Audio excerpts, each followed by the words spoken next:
Hey, thanks for clicking on this episode of Peephole Pictures. Two things I want to note right before the episode begins is number one, some of the names I ended up getting kind of mixed up. I say in the episode that I'm not good with names and faces, and I believe there's a couple times I may have mixed some actors and actresses up, so just heads up on that. And number two, one of the things I funnily forgot to talk about in regards to the Taxi Driver comparisons is that this film actually uses some of Bernard Herrmann's score from Taxi Driver, including in one of the clips I'm going to use. So just heads up on that. Couple mistakes in it. But either way, enjoy the episode, and I appreciate you guys listening.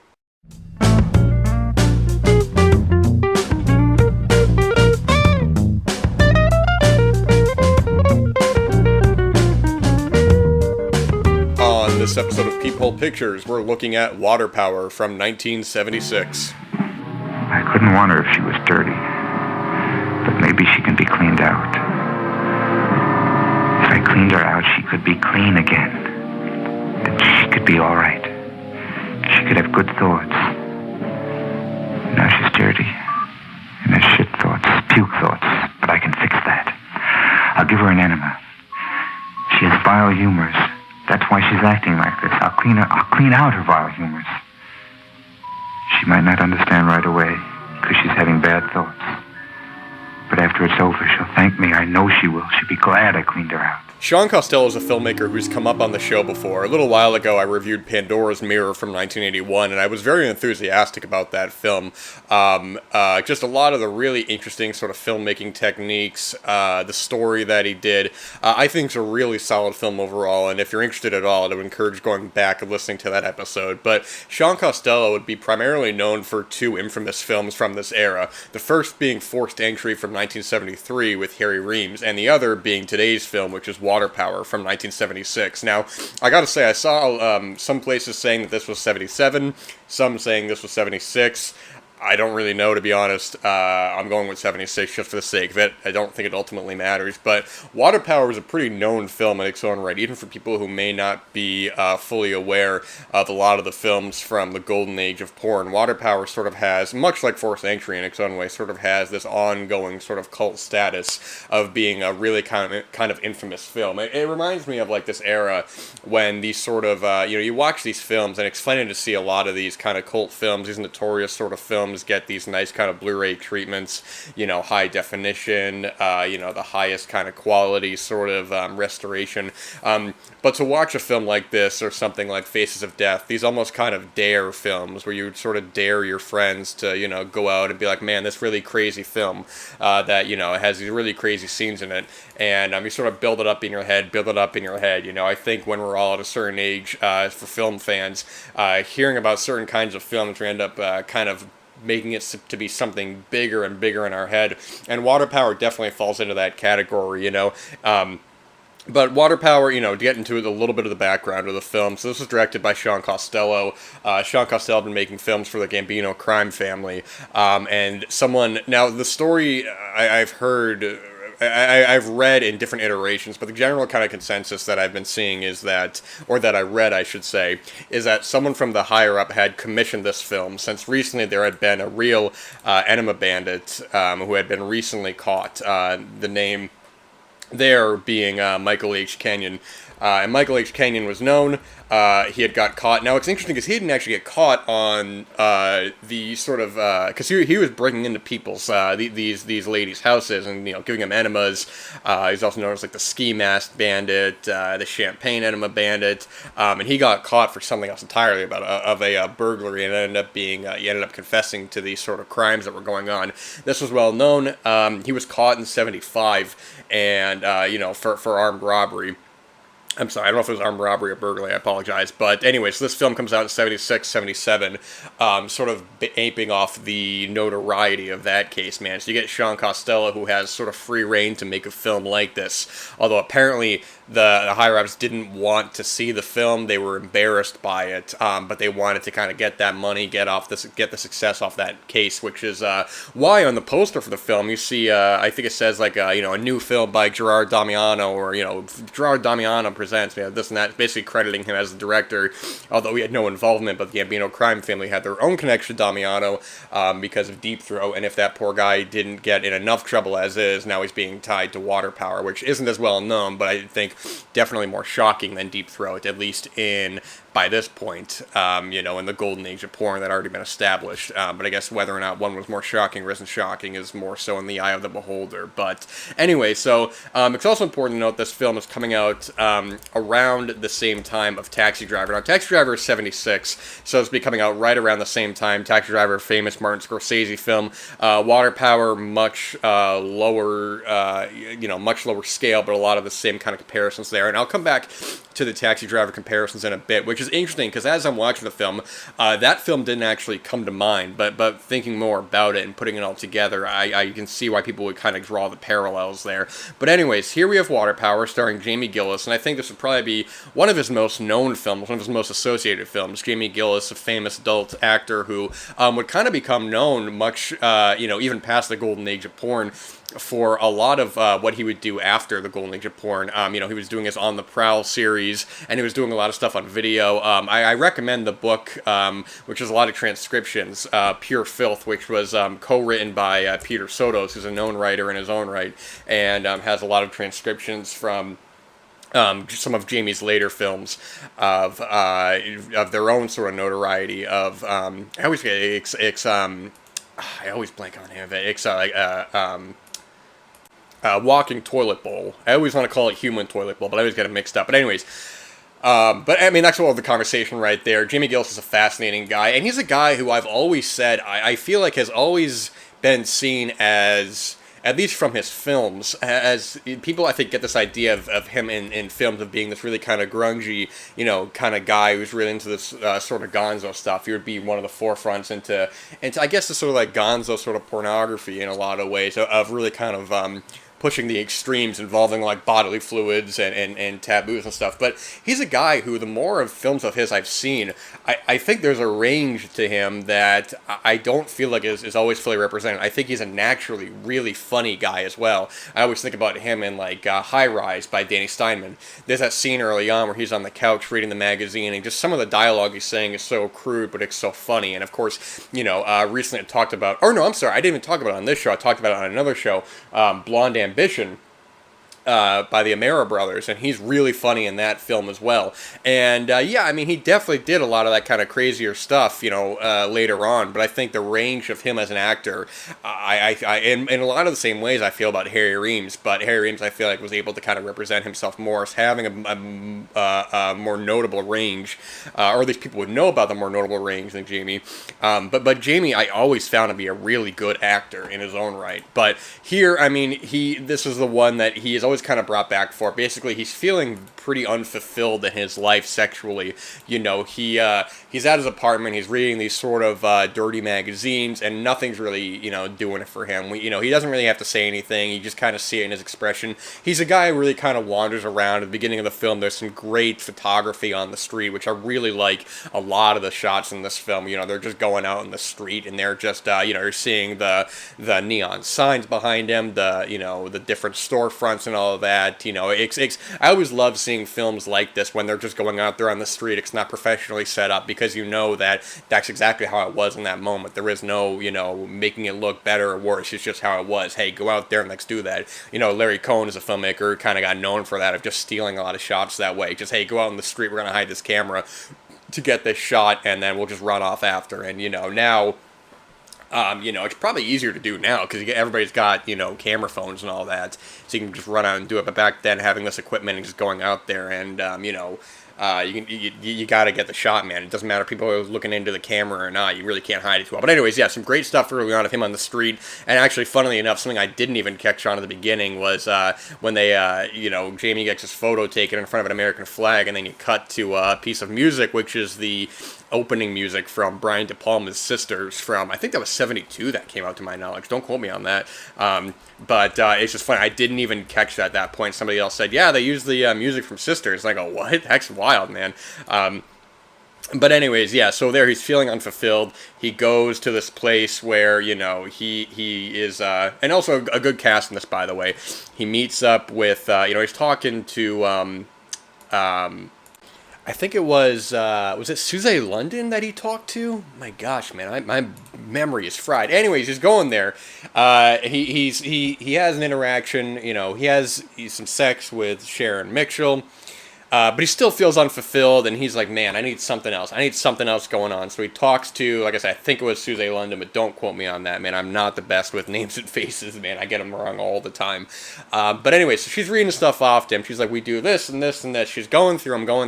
But then she mentions one thing that catches his attention, which kind of threw me off for a second because it was the one thing that he didn't know. But he picked it out at all of them. He knows all of them. But this is the one that he says, wait a minute, what is going on with this one? Anyway, so what is that one exactly? Well, the movie's called Water Power, and she explains to him about, giving people water enemas, man. And if you don't know what a water enema is, well, hey, man, you put something in, something comes out, yada, yada. Anyways. So he sees it happening once, and there we get Eric Edwards, and I didn't even notice that first. There was Gene Silver on the table, and I was like, whoa, man, I was like, wait, that's Gene Silver. I didn't even realize that at first until I read that after. I was like, whoa, that was her, man. Why is she in that scene? That's crazy, man. But anyways, so now I didn't, when this scene was going on at first, man, so you got Gene Silver who's getting the enema, and Eric Edwards is the one who is kind of putting it out, and I was thinking that it was going to be a thing where the person getting the enema would be the one that is like the the erotic part, but no, I guess it's just watching it. Anyway, so he sees Eric Edwards doing it, and he's like, my gosh, man, I have been awakened. Now here's where it starts to get kind of questionable. I don't totally, the motivation's a little odd, because at one part, it's a sexual thing, because Eric Edwards is getting off to this girl getting an enema, and we see a great shot of Jamie kind of watching it, and we see, without any dialogue, him sort of having that realization. He walks out of the place, and he's almost like, he's disoriented, he's rubbing his face, he's going out in the street, and he's like, my gosh, man, he is as equally partially disgusted as he is aroused, and he's like, my gosh, man, this is what I have to do. And the part that kind of throws me off a little bit is sort of like he has this narration, which is in line with like Forced Entry, where if you remember in Forced Entry, if you saw that film, you have Harry Reams' character in that film who has a lot of monologuing in his head, a lot of repetitive dialogue. It's like, hippies coming into my station, these hippies, they're coming into my station, And here it kind of goes back and forth between, sometimes it'll have the narration, other times it won't. And I don't think you entirely needed it to sort of get into the headspace of Jamie, because I think where the narration comes into this actually sort of starts to muddle the intent, because let me get a sip of this coffee here and we'll talk all about that. Because when I'm watching it, man, I'm thinking, okay, is he giving them an enema because it's a sexual thing, or is it when he's talking about in his narration that he's trying to clean up, these girls, they're so dirty, I have to clean them out, it's my job, I have to be this vigilante to go and give them this enema, to clean them out, they're all so dirty, man. And that's where it starts to become a little blurred, and that's where I think some of the problem kind of comes into it, because right after that, man, he orders he goes into a shop, he gets his whole kit, and he's like ready to go, man. He gets himself like tasked up and ready to go, and it's kind of where I think some of the Taxi Driver sort of comparisons come into there, where you have that great sequence where Travis Bickle, De Niro in that film, he's talking about cleaning up the city and all that, and he gets himself prepared with these guns, sort of readying himself to go out in the street and become this sort of vigilante. But here it becomes a little, like I said, muddled, because he starts breaking into these ladies' homes, but what happens is that he gets sexual with them right off the bat. He sexually assaults them, but he doesn't give them the enema at first. It's sort of like, I was thinking that if it was a sexual thing for him, why wouldn't he have just immediately have given them an enema? Why would he have done this at first? Especially later on, which we get to the most bizarre scene, in the movie, when we'll get to that in a little bit. But you think, why doesn't he just immediately do that? Because when he actually does that, that's when he's able to really get, fully aroused. He's able to fully kind of do what he has to do. But the fact of the matter is that, is he lying to himself that he's cleaning up the city? Does he sincerely believe this? We're watching, Travis Bickle. We have this sincere, we get this idea that he sincerely believes that going out, he's going to go out on the street and just start killing a bunch of people that he's going to be the, this is actually a good thing, that he, when you're a vigilante and you're making up your own rules, it's sort of like, at what point do you contradict yourself? At one point are you not aware if you're in the wrong or something like that? And here it doesn't really it doesn't really do a whole lot. It really kind of becomes so blurred together that you don't fully know what the intentions are with his character. Oh, and one of the things I've got to mention that did make me laugh is as he's talking to Susie London, and he's like, what the hell did he say? He's like, I was wondering about the specials, and she goes, specials? Why didn't you say so? I'm laughing. I'm thinking like, well, he just did. Like, why even say that? And once he's going there, we got a lot of the narration I was kind of talking about before. He has some of his dialogue that's like, fucking enemas. That's where it's at. That's the stuff for me. Cleaning out these bitches, and it's a way that Jamie can sell it with almost kind of dark comedy and sincerity. Shaun Costello at one point did say, at least at the time, this was the funniest film he ever made. So I mean, you can look at it as a dark comedy because you are dealing with some pretty gnarly sort of aspects to it, but much in the same way that I think one of the things that I don't think fully works about the film is when it comes to the attack sequences. I don't think that the acting is bad in this per se, but I wasn't fully sold on it. The tone kind of bounces all over the place in a way that doesn't fully work, because you want to have, it has these really kind of gnarly sequences of these women being attacked, these forced kind of enemas, and then let me tell you, man, there ain't no cutting away, man. They're showing it all in brown detail, man. I mean, he's putting the enema in there. It's so much so that at one point they actually zoom in on it. So there ain't no special effects going on here, man. Ain't no you gotta just sort of see it and you go, oh my gosh, man, they're really not holding back on this. But anyway, so he's doing that, and these should be more kind of horrifying, in the way that these women are reacting. It should be like, my gosh, and what is happening to me, in a way that I'm not comparing it to Forced Entry. I'm just saying in terms of, in the context of these films, I think one of the things that film really does well is that the attack sequences in that are so horrific. The one sequence that always stood out to me kind of just is how good of an actor that Harry Reams and both Laura Cannon are. I mean, I'll talk about Fleshpot on 42nd Street on that. That's such an interesting sort of different look at these two actors. In a completely different way, but Laura Cannon is so good in that film. Her screams are horrific. When Harry Reams attacks her, it really, it does what it needs to do. It horrifies you. I'm just like, my gosh, this film was really kind of pushing the extremes. Here, I think, especially when they get to, in my opinion, the silliest scene in the movie, which, like, I don't even know why this part was in here. He breaks into the apartment of these two lesbians, played by Barbara Belkin and oh my gosh, who was the other actor, man? You know what? I got the name wrong there. This scene had Susie London, not I don't know if it was the previous one or not. I do apologize. Anyway, so he breaks into the apartment of these two lesbians, and he's watching them. They're going at it. They're on the couch, and there's this whole scene that it's like now we're trying to titillate you, because there is a little bit of sex in the film that's not enema related, but it's just funny how that feels like.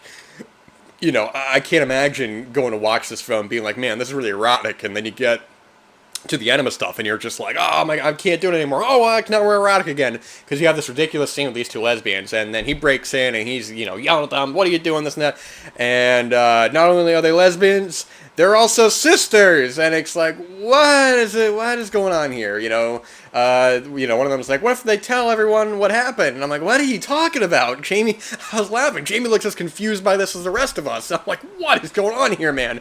Anyway, so so he goes in there and he assaults them. Again, I'm thinking, like, why not immediately give them an enema? Why is he doing all this? This is really kind of contradicting the whole sort of, ideology of this character, man, because it's sort of like, if he's trying to clean them out, does he mean that in a literal sense, or does he mean that in a figurative sense? Because, like, I'm going to teach these ladies a lesson, and I'm also going to give them an enema. It's like, what are you doing here, man? I mean, and that, as the film evolves, as it goes on, I mean, the enema scenes get pretty gnarly.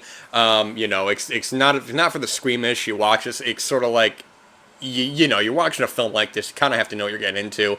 The photography on it, I think, is actually pretty solid overall. Some of the shot composition in the bathrooms, the way they're able to kind of mix sort of the pain and pleasure in the same shot, I thought was really well done.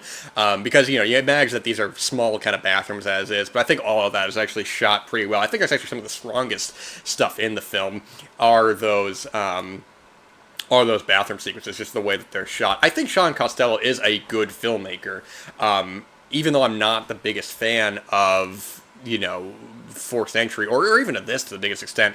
I do think that a lot of his really good filmmaking comes through in that regard. Because, like I said before, there's some sequences in the film where I think the lighting is actually really solid, whether intentional or not.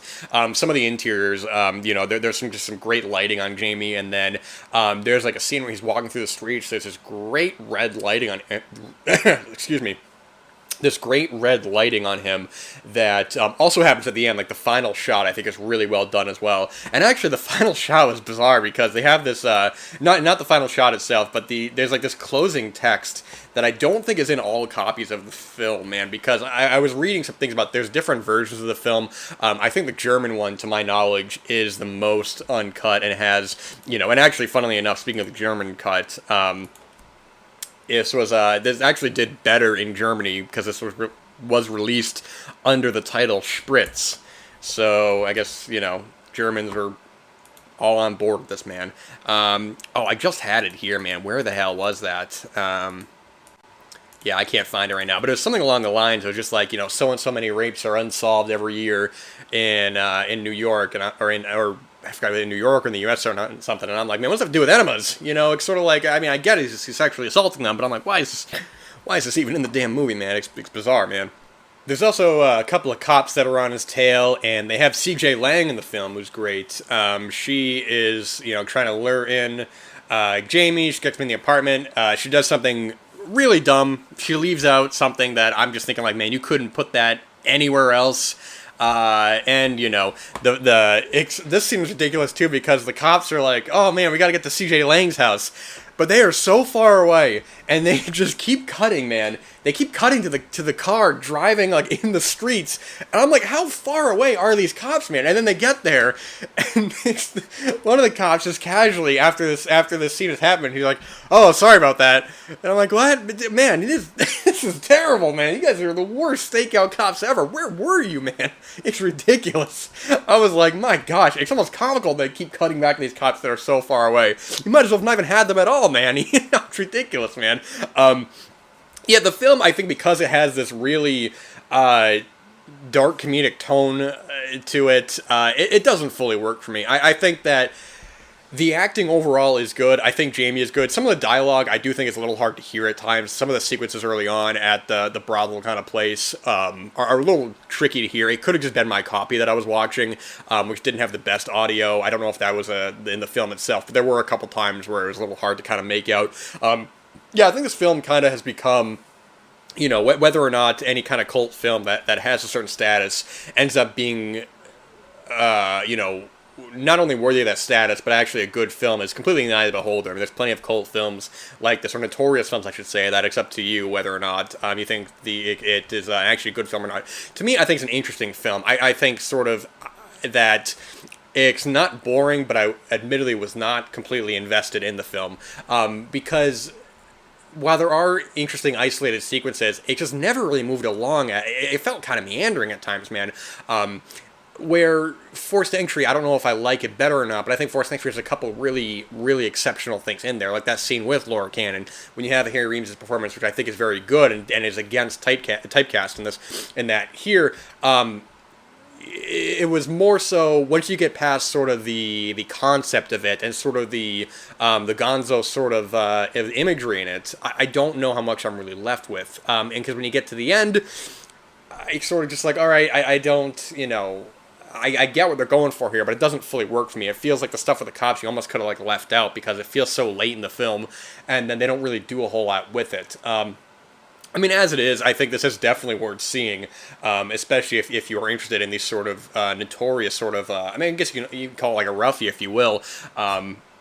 these kind of like more kind of rough adult films, to me, I don't fully know how to feel about it, man. I don't think it's bad. I don't think it's good. I'm mostly indifferent about it. Once you get past the sort of extremity of it all, there's not really a whole lot for me to come back to. I think I like the film enough, but it's not one of my overall like favorites, man. I also gotta say as well, I didn't really comment on it, but I think the score is really good in the film. I never really know how to comment on music in films or score, or really any kind of music in general. Music, to me, is kind of difficult to describe what it is. It's got this fantasy kind of like element early on when he's getting oral sex from Sharon Mitchell. I really like that piece of music there, and I'm talking about the piece of music they used for those, not like like the theme from Sisters, or somebody else said they used some music from Cape Fear with the Robert Mitchum film with Gregory Peck, and I don't know if that's true. I don't even know what scene that's from, but I think it's an interesting film.